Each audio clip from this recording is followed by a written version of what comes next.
ಇವತ್ತು ನಿಜಲಿಂಗಪ್ಪನವರ ಪುಣ್ಯತಿಥಿ ಅಂಗವಾಗಿ ಪುಣ್ಯ ಸ್ಮರಣೆಯನ್ನ ಮಾಡಲಿಕ್ಕೆ ನಾವೆಲ್ಲ ಇಲ್ಲಿ ಸೇರಿದ್ದೇವೆ. ನಾನು, ಭೀಮಣ್ಣ ಖಂಡ್ರೆ ಅವರು, ಗೃಹ ಸಚಿವರು, ನಮ್ಮ ರಾಮಲಿಂಗಾರೆಡ್ಡಿ ಅವರು, ಗೃಹ ಸಚಿವರಾದ ಖರ್ಗೆ ಅವರು, ಶಂಕರ್ ಬಿದ್ರೆ, ನಮ್ಮ ಚೀಫ್ ಸೆಕ್ರೆಟರಿ, ಇನ್ನು ಅನೇಕರವರ ಅಭಿಮಾನಿಗಳೆಲ್ಲ ನಾವೆಲ್ಲ ಸೇರಿದ್ದೇವೆ.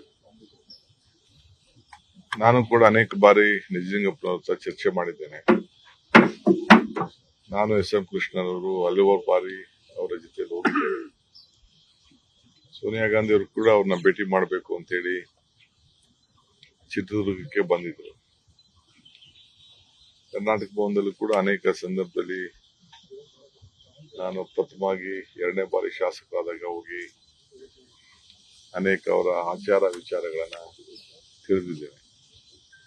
ನಮ್ಮ ಕರ್ನಾಟಕಕ್ಕೆ ಬಹಳ ಗೌರವನ ತಂದಂತ ಒಬ್ಬ ಶ್ರೀಮಂತ ನಾಯಕ.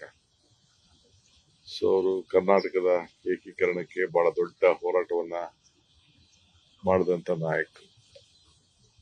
ಮಹಾತ್ಮ ಗಾಂಧೀಜಿಯವರ ಚಿಂತನೆಗಳಿಗೆ, ಅವರ ಹೋರಾಟಕ್ಕೆ ಯಾವಾಗಲೂ ಕೂಡ ಬೆನ್ನೆಲುಬಾಗಿ ನಿಂತದ್ದು. ನಮ್ಮ ಕರ್ನಾಟಕದಿಂದ ಇವತ್ತು ಮಲ್ಲಿಕಾರ್ಜುನ್ ಖರ್ಗೆ ಅವರು ಕಾಂಗ್ರೆಸ್ ಪಕ್ಷದ ಅಧ್ಯಕ್ಷರಾಗಿದ್ದಾರೆ. ಆದರೆ ಮೊದಲನೇ ಎಐಸಿಸಿ ಅಧ್ಯಕ್ಷರಾಗಿ ಕೆಲಸವನ್ನ ಮಾಡಿ ಕೇಂದ್ರದಲ್ಲೂ ಕೂಡ ಅವರ ಧ್ವನಿ ಕನ್ನಡಕ್ಕೆ, ಕರ್ನಾಟಕ ಏಕೀಕರಣಕ್ಕೆ ಬಹಳ ದೊಡ್ಡದಾಗಿತ್ತು. ಅವರ ಸರಳತೆನೇ ಒಂದು ದೊಡ್ಡ ಆಸ್ತಿ. ಕೊನೆಗೆ ಅವರ ಆಸ್ತಿಯನ್ನು ಕೂಡ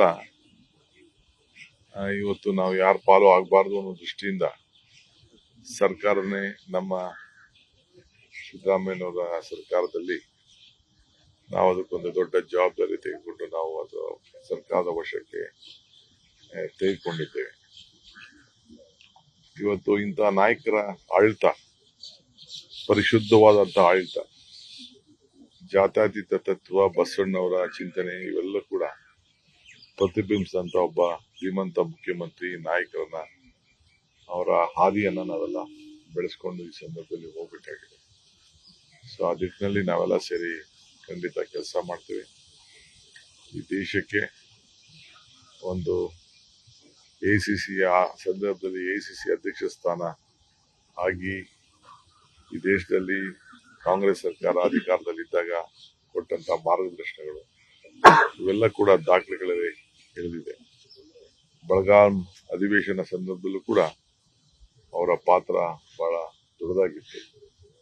ಗಾಂಧೀಜಿಯವರು ನಡೆದಂತ ಅಧಿವೇಶನದಲ್ಲಿ ಒಬ್ಬ ಕಾರ್ಯಕರ್ತರಾಗಿ, ಈ ದೇಶದ ದೊಡ್ಡ ನಾಯಕರಾಗಿ, ಪಕ್ಷದ ಅಧ್ಯಕ್ಷರಾಗಿ, ರಾಜ್ಯದ ಮುಖ್ಯಮಂತ್ರಿಯಾಗಿ ಅಪಾರ ಅನುಭವವನ್ನ ಉಂಟು ತಂದು, ವಿಶೇಷವಾಗಿ ನೀರಾವರಿಗೆ ಏನು ಭದ್ರಾ ಮತ್ತು ಕೃಷ್ಣಾ ಮೇಲ್ದಂಡೆ ಯೋಜನೆಗೆ ಸಂಬಂಧಪಟ್ಟಂತೆ ಅನೇಕ ಯೋಜನೆಗಳ ತರಲಿಕ್ಕೆ ಬಹಳ ಪ್ರಮುಖವಾದಂತಹ ಪಾತ್ರವನ್ನು ವಹಿಸಿದಂತ ಪ್ರಬುದ್ಧ ನಾಯಕರು.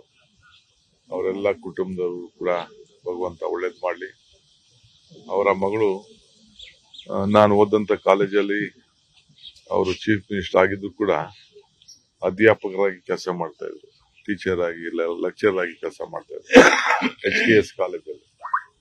ಅವರು ಕೂಡ ಬಹಳ ಸರಳತೆಯಿಂದ ಜೀವನವನ್ನು ನಡೆಸಿದ್ದು. ನಾನು ಯಾವತ್ತೂ ಕೂಡ ನಾವೊಬ್ಬ ಚೀಫ್ ಮಿನಿಸ್ಟರ್ ಮಗಳು ಅಂತ ಹೇಳ್ಕೊಳ್ತಿರ್ಲಿಲ್ಲ. ಆ ರೀತಿ ಅವರ ಮಗಳು ಕೂಡ ನಮ್ಮ ಹೈದರಾಬಾದ್ ಕರ್ನಾಟಕ ಎಜುಕೇಶನ್ ಸೊಸೈಟಿಲಿ ನಾನು PUC ಓದುವಾಗ ಅವರ ಚಿಂತನೆ ಎಲ್ಲ ಕೂಡ ಗಮನಿಸಿದ್ದೇನೆ. ಭಗವಂತ ಅವರಿಗೆ, ಎಲ್ಲ ಅನುಯಾಯಿಗಳಿಗೆ, ನಮ್ಮಂತವ್ರಿಗೆಲ್ಲ ಅವರ ಮಾರ್ಗದರ್ಶನ ಯಾವಾಗಲೂ ಕೂಡ ಸದಾ ಇರಲಿ ಅಂತ ಹೇಳಿ ಭಾವಿಸಿ 4 ಮಾತನ್ನ ಹೇಳಲಿಕ್ಕೆ ಬಯಸ್ತೇನೆ. Sir, Kiren Rijiju has targeted the state government, saying that while Rahul Gandhi is questioning about women reservation bill, there are no women ministers in Karnataka. You see, we are the one who piloted, we are the one who passed. The Congress party believes in it. Definitely there will be a woman. We will give more strength for women. You know how many seats we gave in the parliament? I think you remember. In Karnataka, definitely we are sorting out that issue. Riju may not worry about the Congress party. That he settled himself, whatever his party and the NDA is there. Sir ದಿಲ್ಲಿಗೆ ಏನಾರು ಹೋಗ್ತಾ ಇದ್ದೀರಾ sir? ಹೋಗ್ಲೇಬೇಕಲ್ಲಪ್ಪ, ಹೋಗ್ತೀವಿ. ನಿನಗೆ ತಿಳಿಸ್ಬಿಟ್ಟು ಹೋಗ್ತೀನಿ. ನಿಮ್ಮ ಹತ್ರ appointment ತಗೊಂಡು ಹೋಗ್ತೀನಿ. ಸರ್ ಕೆಲವರು ತ್ಯಾಗ ಮಾಡಬೇಕು ಅನ್ನೋಂತ ಚರ್ಚೆಗಳ ನಡೀತಾ ಇದೆ ಸರ್, ಈಗಿರುವಂತ ಅಸಮಾಧಾನವನ್ನ ಶಮನ ಮಾಡ್ಲಿಕ್ಕೆ. ಆ ತರದಂದ್ರೆ ಏನ್ ಪ್ರಯತ್ನ ಆಗ್ತಾ ಇದೆಯಾ ಸರ್?